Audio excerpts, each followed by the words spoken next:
I find it quite interesting that even within the team there are fairly diverse views from a political standpoint. We've got some people who are fairly left wing in their political views, and some people more right wing open markets.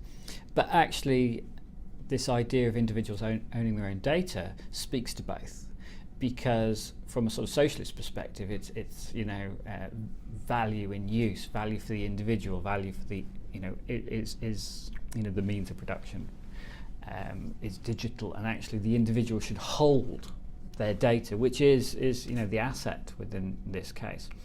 And from a more sort of capitalist view, we have a free market where you've got liquidity, and the data is a liquidity, data is a value. It should flow, but it should flow without intermediaries as far as possible. So it works for both sides, and actually if the individual's holding the data, the costs drop, so your transaction costs fall, or should fall. So from a political perspective, it is your data, your way. That idea that the individual holding it works for both sides. And again, going back to the idea of power, coercive power, power over big corporations holding power over you, versus sort of Mary Parker Follett, who speaks about shared, cooperative power. And that really is where power lies. When people work together, we achieve so much more.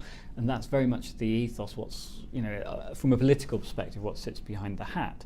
And I think it really, if we can move to make it work, we'll maybe achieve that ultimate goal of what we can do with digital and value.